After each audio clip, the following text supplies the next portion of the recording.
Hello! So I went online asking people for martial art films that I could review, and I got a nice big selection. And I thought I would start off by doing the ones that I actually own, because that would be quicker because I don't actually have to rewatch them over and over. Some people suggested that I watch Once Upon a Time in China trilogy. This was actually my favourite martial art film for a while. When I first got this, it's quite a few years ago now, I would watch this over and over and over again. I just thought it was amazing, especially the first one. Second one and third one also good. There is a little bit of a translation issue. Like, one of the characters in it they call Aunt 13, and that's basically a bad translation because, like, she's kind of like a love interest, and they think, why would you like be fancying your aunt? But it's a translation issue. She's not related to them at all. I think they clear it up in the second film. They give her a different name or something on the dubbing or the subtitles.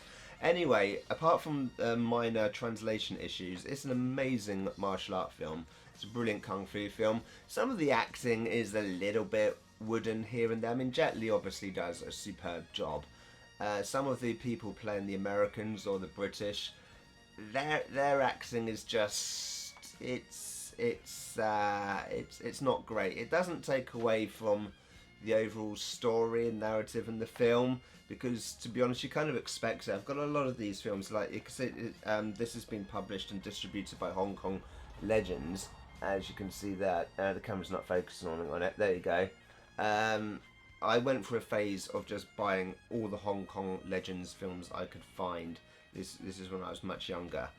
And you do kind of get used to really dodgy actors. If they need someone, an English-speaking actor, like an American or a Brit or somebody like that, they would get the most dodgy actors. All the films have got it. They find that, like, the best people they can find in China, and then if they want a foreigner, they just get a really dodgy actor. It's just the way it works, because the Westerners are never portrayed as good people, because they're always portrayed as invaders going over to their land. And you know, if you look at history, I mean, the way Britain treated China with the Opium Wars and stuff, you can see why we're not really treated as good guys. But yeah, it's a brilliant film. I love it. It's excellent soundtrack.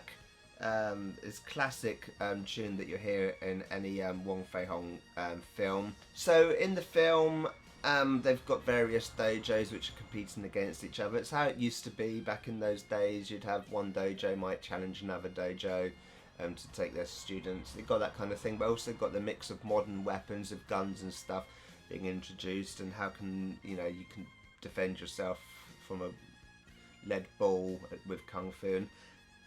And I don't want to give the story away too much. I'm going to say it is quite a few years since I watched it. Normally when I do film reviews, I either do the review immediately after watching the film or a couple of days after, and I'm doing this review, and I haven't actually probably watched this in a couple of years, maybe even more than that.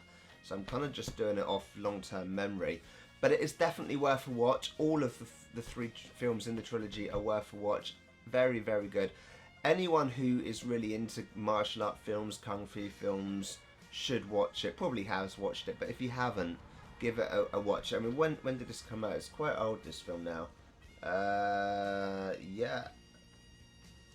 Yeah, so this particular box set came out in 2002, but it says above it 1993 copyright.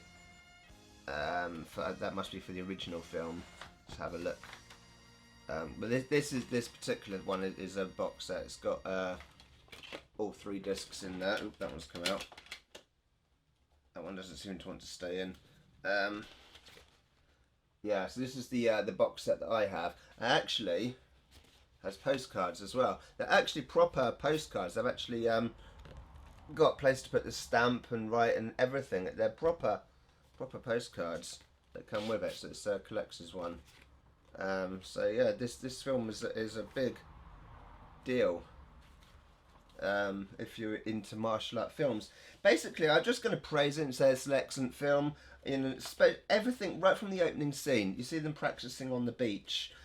That scene is actually on YouTube already. If you look up the opening title sequence for Once Upon a Time in China, the opening scene is on YouTube.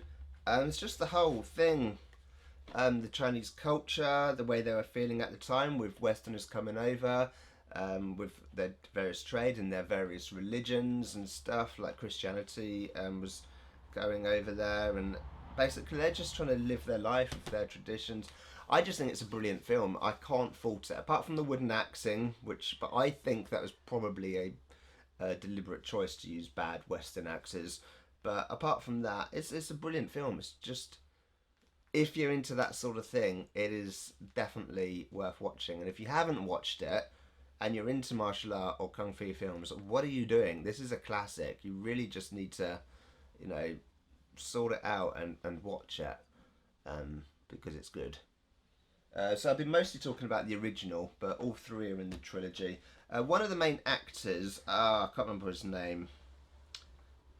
So it's been years since I watched it. One of the main characters in the first film was a little bit upset because he wanted to be more of a main character, and then he got a bit upset with the production of the film, and then didn't appear in the sequel and the third one, when I think originally he was supposed to. I can't remember the exact story, but because Jet Li was the main character and main focal point, he just wasn't too happy. Something like that. Again, I'm going off ancient history here. But yeah, watch it. Alright, I've got martial art film reviews all of August. Well, I'm going to try to anyway. Work my way through the list that people suggested. And I might even do some of my own. As I say, I do have a lot of these Hong Kong legend films, but they're quite old. Yeah. And I've got other things as well. I'm going to be doing other things throughout August as well. So stay tuned and see you next time.